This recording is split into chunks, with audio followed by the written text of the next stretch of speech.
Coach Tim Cone, sinabing magbabounce back ang Barangay Ginebra next conference. Stephen Holt, dapat na nga bang i-trade dahil sa kanyang inconsistencies? Tapos na ang kampanya ng Barangay Ginebra ngayong All-Filipino Conference matapos silang ilaglag ng San Miguel Beermen sa semifinals. Masakit para sa mga Barangay Ginebra fans ang pagkakalaglag nila, lalo na't may kulang sa kupunan sa seryeng yun laban sa SMB.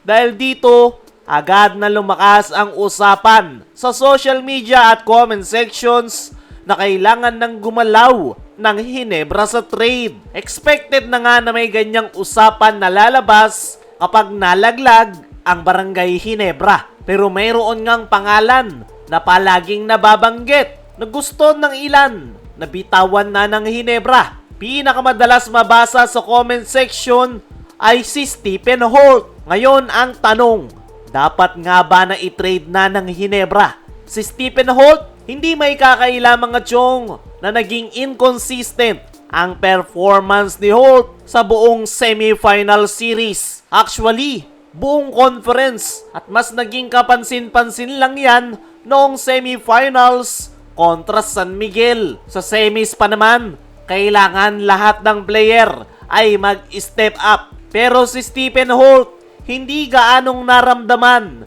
yung impact niya sa opensa. Oo, nakakatulong ito sa scoring, pero hindi ito yung usual Stephen Holt na ating nakita noong elimination round. At para sa isang player na inaasahang magko-contribute sa Ginebra sa semifinals, ay natural lang na ma-frustrate ang ilang mga fans every time na hindi nararamdaman si Stephen Holt. Dito na pumapasok ang mas malaking tanong, fit nga ba talaga si Stephen Holt sa long-term direction ng Ginebra o dapat na itong i-trade? Sa ngayon, hindi naman automatic na sagot na i-trade si Stephen Holt. Mas pabor nga ako na manatili ito sa Barangay Ginebra dahil hindi natin maikakaila na isang sharpshooter si Stephen Holt. Malaki yung kanyang naitulong sa Barangay Ginebra ngayong All-Filipino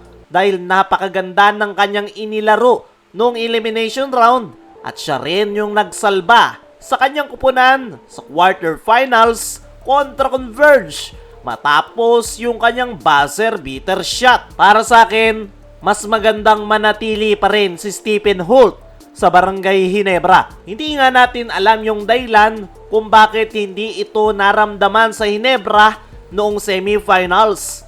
Possible na meron itong iniindang injury na hindi niya lang inilalabas. Pero naniniwala ako mga chong na babawi etong si Stephen Holt next conference. Sa ngayon ay masyado pang maaga para mag-trade ang Ginebra. Pero kung ako sa management ay mas gugustuhin kong manatili si Stephen Holt. Dumako naman tayo dito sa kabilang balita. Coach Tim Cone, sinabing magbabounce back ang Barangay Ginebra next conference. Disappointed nga itong si Coach Tim sa naging resulta ng semifinals dahil hindi nga daw nila nakuha yung gusto nilang resulta. Kinapos nga raw silang muli ngayong semifinals gaya ng nangyari sa kanila last conference. Kaya naman, nung tanungin si Coach Tim kung ano yung kanyang plano para sa susunod na conference, ay hindi nga nito sinabi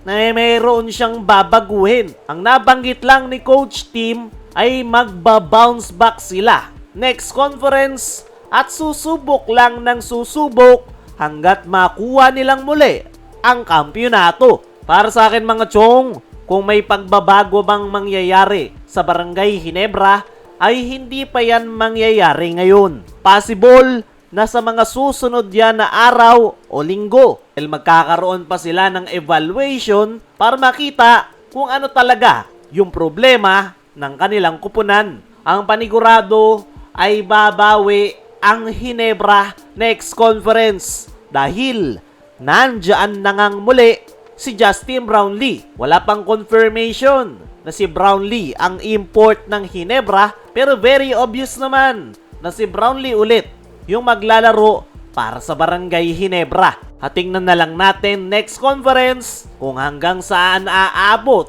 ang Barangay Ginebra. Kaya mga chong, ano ay masasabi nyo? So sinabi na yan ni Coach Tim na magba-bounce back sila next conference. Ano rin yung masasabi nyo? Dapat nga bang manatili pa si Stephen Holt sa Ginebra? I-comment mo lang dyan sa ibaba.